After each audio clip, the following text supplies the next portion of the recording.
Graça e paz, moçada! Estamos aqui novamente em mais uma escolinha bíblica dominical. Hoje ainda o estudo está ainda online. A boa notícia é que já voltamos com 2 cultos, né? Seguindo o protocolo. E hoje teremos outro culto à noite. E vamos estar lá, em nome de Jesus. O tema da IBD vai se dividir vai ser em 2 domingos, tá? Porque a gente vai falar sobre a desesperança, né, que é a falta de esperança, e o suicídio. E nossa base bíblica está em 1 Coríntios, capítulo 13, versículo 13. Acompanhem comigo aí. Portanto, agora existem estas 3 coisas: a fé, a esperança e o amor. Porém, a maior delas é o amor. Eu queria fazer uma introdução bem curta, porque é um tema bem delicado, né? Um tema onde voga falta de esperança, né? E muitos acabam, né? Tirando a vida. Então, eu queria fazer uma pequena introdução aqui para depois a gente começar a ver os fatores, né? Que acaba chegando nesse ponto, né? Nessa fatalidade, vamos chamar assim. Mas que tem saída. O importante é isso, que Deus nos ajude. O Espírito Santo renova, ele mostra, ele muda, ele vem a transformar a vida de cada ser humano. Então, a introdução é bem resumida, que eu coloquei aqui, que todo jovem ele já enfrentou ou enfrentará dúvidas e conflitos sobre a vida acadêmica. O que é essa vida acadêmica? Vestibular, escolha de carreira, a que vou seguir, para onde vou, né? Trabalho, vida amorosa, namorada, noiva, futura esposa, relacionamentos familiares. Então tudo isso aí entra sob o guarda-chuva, né? Do jovem. Então, diante disso, você escuta muito por aí, né? Veja a luz no fim do túnel. Às vezes, essa frase aí é antiga, né? Não serve de encorajamento para alguns jovens. Ainda mais quando a luz que se enxerga está mais parecendo a de um trem que está vindo no encontro dele, para cima dele. Então é nessas horas de tribulação, de provação e até mesmo de desespero, os problemas parecem ser maiores que nós. E sentimos o quê? Derrotados, fracassados e até desanimados. Aí vem a famosa cultura popular, né? Que todos conhecem também, né? Que diz: a esperança é a última que morre. E alguns, por não encontrarem a verdadeira esperança, muitas pessoas, infelizmente, cometem suicídio. Na expectativa de quê? De encontrar do outro lado uma vida melhor, uma condição melhor, ou menos dolorosa. Aí nós sabemos que não se encontra, né, uma vida melhor. E aí, o que a gente vamos meditar, estudar nesses temas? Que Deus, na palavra dele, nas escrituras sagradas, tem a luz, tem a resposta à luz da palavra de Deus. Outro fato interessante disso é que desses suicídios dos jovens, né, eles afirmam nessa pesquisa que, na verdade, eles não querem morrer. Na verdade, é um grito de socorro. É um apelo silencioso deles. Então, eu queria fazer uma reflexão dessa pequena introdução para nós cristãos.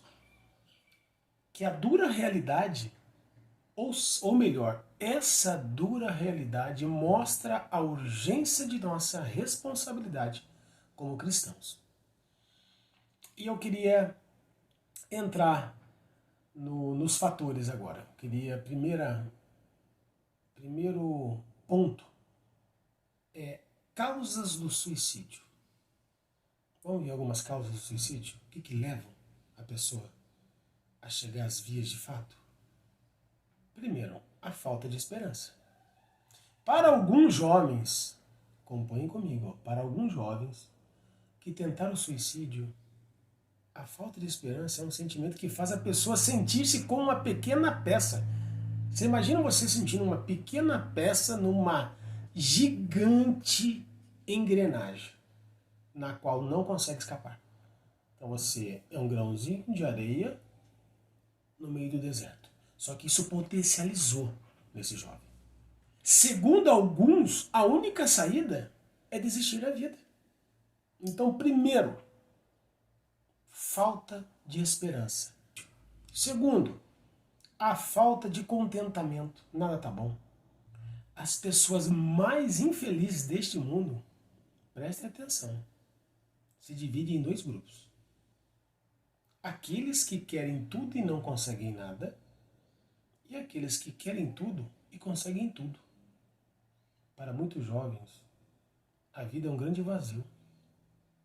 Por quê? Porque a lista do que querem é maior do que a lista do que precisam. Esse é o segundo ponto das causas do suicídio. Vamos ao terceiro. As falsas religiões. Inúmeras crenças religiosas entram na mente das pessoas, entram na mente dos jovens, levando-os ao ponto de cometerem o quê? Suicídios. São muitas. Um exemplo são aqueles... Lembra não, acontece isso constantemente. Homem-bomba. Suicídio. Eles tiram a vida e ainda, sabe o que é o pior? Eles levam com eles muita vida de inocentes que estão ali, passando por ali.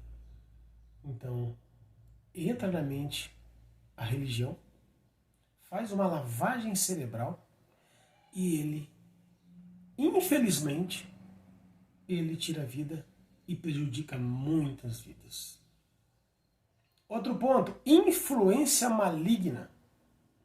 Na Bíblia encontramos vários relatos da atuação de Satanás em várias tentativas de suicídio. Separei duas aqui, ó. Mateus 17, 14 e 15. Acompanhem comigo. Quando eles chegaram perto da multidão, um homem foi até perto de Jesus, ajoelhou-se diante dele e disse: Senhor, tenha pena do meu filho, ele é epilético e tem ataques tão fortes que muitas vezes cai no fogo ou na água. Vamos ver o outro exemplo. Marcos 5, de 1 a 5. Jesus e os discípulos chegaram à região de Gerasa, no lado leste do lago da Galileia. Assim que Jesus saiu do barco, foi encontrar-se com ele um homem que estava dominado por espírito mau. O homem vinha do cemitério onde estava morando. Ninguém conseguia prendê-lo, nem mesmo usando correntes. Muitas vezes já tinham amarrado as suas mãos e os seus pés com correntes de ferro, mas ele quebrava tudo e ninguém conseguia dominá-lo. Passava os dias e as noites nos montes e entre os túmulos, gritando e se ferindo de propósito com pedras. Como Satanás ele não pode destruir a Deus, ele tenta destruir o que mais se parece com Deus, que somos nós, o homem, que a imagem foi feita a imagem e semelhança de Deus. Outra causa, outras causas, né? Ou outras coisas, vamos chamar assim. Jovens com problemas de lares divididos. Isso é um agravante muito grande. Problemas com separação de pai e de mãe, separação do namoro, uso de drogas, álcool, cigarro, influência de músicas que estão levando, músicas tendenciosas, não deixa também de ser malignas, que está levando muitos jovens. Filmes que estimulam ao suicídio. Vamos falar agora do segundo. Fatores que contribuem para o desespero. dois fatores que contribuem para o desespero. Tem o fator externo e o fator interno. Vamos falar do fator externo. Quando pessoas e circunstâncias contribuem com a falta de esperança, com a desesperança. Vamos ter resposta, irmãos, moçada, tudo na Bíblia. A Bíblia é a luz, é verdade. Acompanhe comigo aí, Jó, capítulo 2, de 1 a 10. Vamos ler juntos. Chegou de novo o dia em que os servidores celestiais vieram apresentar-se diante de Deus, o Senhor, e Satanás também veio no meio deles. O Senhor perguntou, de onde você vem vindo? Satanás respondeu, estive dando uma volta pela terra, passeando por aqui e por ali. Aí o Senhor disse, você viu meu servo Jó? No mundo inteiro não há ninguém tão bom e tão honesto como ele. Ele me teme e procura não fazer nada que seja errado. No entanto, você me convenceu, e eu o deixei desgraçar Jó, embora não houvesse motivo para isso. Mesmo assim, ele continua firme e sincero como sempre. Satanás respondeu, é só tocar na pele dele para ver o que acontece. As pessoas não se importam de perder tudo, desde que conserve a própria vida. Agora, se estenderes a mão e ferires o corpo dele, verás como ele, sem nenhum respeito, te amaldiçoará. O Senhor disse a Satanás, pois bem, faça o que quiser com Jó, mas não o mate. Aí Satanás saiu da presença do Senhor e fez com que o corpo de Jó ficasse coberto de feridas horríveis, desde as solas dos pés até o alto da cabeça. Jó sentou-se no monte de cinza e pegou um caco para coçar. E a mulher dele disse, você ainda continua sendo bom? Amaldiçoe a Deus e morra. Jó respondeu, você está dizendo uma bobagem. Se recebemos de Deus as coisas boas, por que não vamos aceitar também as desgraças? Assim, apesar de tudo, Jó não pecou, nem disse uma só palavra contra Deus. Olha que exemplo da Bíblia que é Jó.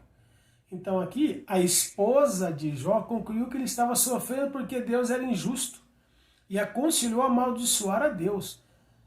E isso não deixa de ser, ou não deixava de ser, né, uma maneira de suicídio. Pois estaria blasfemando contra Deus, como a gente acabou de ler, em Jó, capítulo 2, versículo 9. E a mulher dele disse, você ainda continua sendo bom? Amaldiçoe a Deus e morra. Olha, não deixa de ser. Se ele seguisse esse exemplo, não deixaria de ser um fator, né, externo para o suicídio. Outro exemplo, Judas, Mateus 27, de 1 a 8, acompanhem comigo. Assim que amanheceu, todos os chefes, os sacerdotes e os líderes judeus fizeram seus planos para conseguir que Jesus fosse morto. Eles os amarraram, levaram e entregaram ao governador Pilatos. Quando Judas, o traidor, viu que Jesus havia sido condenado, sentiu remorso e foi devolver as 30 moedas de prata aos chefes dos sacerdotes e aos líderes judeus, dizendo, eu pequei entregando à morte um homem inocente. Eles responderam, o que é que nós temos com isso? O problema é seu. Então Judas jogou o dinheiro para dentro do templo e saiu. Depois foi e se enforcou. Os chefes dos sacerdotes pegaram o dinheiro e disseram, isto é dinheiro sujo de sangue e é contra a nossa lei pôr esse dinheiro na caixa das ofertas do templo. Depois de conversarem sobre o assunto, resolveram usar o dinheiro para comprar o campo do oleiro, a fim de que servisse como cemitério para os não-judeus. Por isso aquele campo é chamado até hoje de campo de sangue. Então aqui, Judas, o que ele tentou fazer? Tentou devolver o salário da traição aos membros do Sinédrio, como ato de desespero de reparar o seu erro. Mas ouviu o quê? As seguintes palavras, que nos importa? Isso é contigo, isso é problema seu. Aqui fica muito claro que o Sinédrio não se importou com a confissão do pecado de Judas e muito menos com a sua vida. Então, fator externo. Agora vamos ver fator interno, quando a desobediência contribui com a desesperança. Vamos ver exemplos da Bíblia. 2 exemplos também. Vamos em Jonas. Exemplo de Jonas. que está no capítulo 1, de 1 a 17. Acompanhe comigo a leitura. O título é Jonas foge de Deus. Certo dia o Senhor Deus disse a Jonas, filho de Amitai: apronte-se, vá à grande cidade de Nínive e grite contra ela, porque a maldade daquela gente chegou aos meus ouvidos. Jonas se aprontou, mas fugiu do Senhor, indo na direção contrária. Ele desceu a Jope e ali encontrou um navio que estava de saída para a Espanha. Pagou a passagem e embarcou a fim de viajar com os marinheiros para a Espanha, para longe do Senhor. No entanto, Deus mandou um forte vento e houve uma tempestade no mar. Era tão violenta que o navio estava em perigo de se partir ao meio. Os marinheiros ficaram com muito medo e gritavam por socorro, cada um ao seu Deus. E para que o navio ficasse mais leve, jogaram a carga no mar. Porém, Jonas tinha descido ao porão e ali havia se deitado e caído num sono profundo. O capitão do navio o encontrou ali e disse: como é que você está aí dormindo? Levante-se e peça socorro ao seu Deus. Pode ser que ele tenha pena de nós e não deixe a gente morrer. Os marinheiros disseram uns aos outros: vamos tirar a sorte para descobrir quem é o culpado de estarmos neste perigo. Eles fizeram isso e o nome de Jonas foi sorteado. Então lhes perguntaram: agora diga, quem é o culpado de tudo isso? O que você está fazendo aqui? De onde você vem? De que país você é? E qual é o seu povo? Eu sou hebreu, respondeu Jonas, e adoro o Senhor, o Deus do céu, que fez o mar e a terra. Em seguida, Jonas contou que estava fugindo de Deus, o Senhor. Aí os marinheiros ficaram mais apavorados ainda e disseram: veja só o que você fez. A tempestade piorava cada vez mais, de modo que os marinheiros perguntaram a Jonas: que devemos fazer com você para que o mar se acalme? Jonas respondeu: vocês me peguem e joguem no mar, que ele ficará calmo, pois eu sei que foi por minha culpa que essa terrível tempestade caiu sobre vocês. Em vez de fazer isso, os marinheiros começaram a remar com toda a força, tentando levar o navio para a praia. Porém, não conseguiram nada porque a tempestade piorava ainda mais. Então oraram bem alto assim: ó Senhor Deus, não nos castigue com a morte por tirarmos a vida deste homem. Pois és tu, ó Senhor, quem está fazendo isso, e o que está acontecendo é da tua vontade. Em seguida, os marinheiros pegaram Jonas e o jogaram no mar. E logo o mar se acalmou. Eles ficaram com tanto medo do Senhor que lhes ofereceram um sacrifício e lhes fizeram promessas. O Senhor ordenou que um grande peixe engolisse Jonas e ele ficou dentro do peixe 3 dias e 3 noites. O que temos aqui? O desobediente Jonas, para falar a verdade, estava o quê? Fugindo de Deus. Por causa do seu pecado, todos os passageiros do barco estavam sofrendo a consequência de sua rebeldia. Mas quando a sorte caiu sobre ele, Jonas preferiu ser lançado ao mar e morrer afogado do que obedecer à palavra de Deus. Olha que interessante. Não deixa de ser suicídio. Quer dizer, joga eu ao mar, os marinheiros podem me jogar ao mar, que o problema sou eu, e aí, com certeza, se não tem a mão de Deus, ele morreria. Não deixaria de ser um suicídio. A provisão do grande peixe foi a maneira que Deus usou para salvar Jonas. Outro exemplo, Saul. Quem não conhece, né? O primeiro rei de Israel. 1 Samuel, capítulo 31, de 1 a 6. Acompanhe comigo. O título é A Morte de Saul e dos seus filhos. Os filisteus lutaram contra os israelitas no Monte Gilboa. Muitos israelitas foram mortos ali, e o resto fugiu. Os filisteus cercaram Saul e os seus filhos e mataram Jonatas, Abinadab e Malquizua, os filhos de Saul. A luta estava tão feroz em volta de Saul que ele foi atingido por flechas inimigas e ficou muito ferido. Então disse ao rapaz que carregava suas armas: tira sua espada e me mate, para que esses filisteus pagãos não caçoem de mim e me matem. Mas o rapaz estava muito apavorado e não quis fazer isso. Então Saul pegou a sua própria espada e se jogou sobre ela. Quando viu que Saul estava morto, o rapaz também se jogou sobre a sua própria espada e morreu junto com ele. E assim morreram naquele dia Saul, os seus 3 filhos, o rapaz e todos os soldados de Saul. O rebelde Saul, porque foi rebelde, viu seu exército fugir, viu seus filhos serem mortos e pediu para o seu escudeiro que o matasse. Mas ambos se suicidaram para fugir do sofrimento. Então, outro exemplo, né? Uma observação para a gente aqui. Essas histórias acima mostram o desastroso fruto da desobediência e rebeldia contra Deus. Olha os casos aqui. Isso aqui são alguns exemplos. Saul, olha outro exemplo que a gente acabou de falar, que é Jonas, desobediência. E aí Jonas, glória a Deus que o Senhor ainda tratou de Jonas com um grande peixe, ficou 3 dias lá, em tratamento intensivo, e saiu da boca do peixe um outro renovado, né? Um ser restaurado. E aqui a gente termina essa primeira parte do estudo da Escolinha Bíblica Dominical, e domingo que vem a gente finaliza com a segunda parte, que a gente vai falar sobre como ajudar pessoas com tendência ao suicídio, e a esperança é o teste da vida. E concluímos. Amém, moçada? Bom domingo a todos. Força, fé, perseverança. Que Deus, que Jesus Cristo fortaleça cada um de vocês, cada jovem, cada adulto, cada criança. Cada vez mais a gente esteja suscetível ao Espírito Santo de Deus. Para a gente estar bem ouvinte do que é de Deus e do que é do maligno. O Senhor dê esse discernimento a todos nós, bem apurado, bem apurado.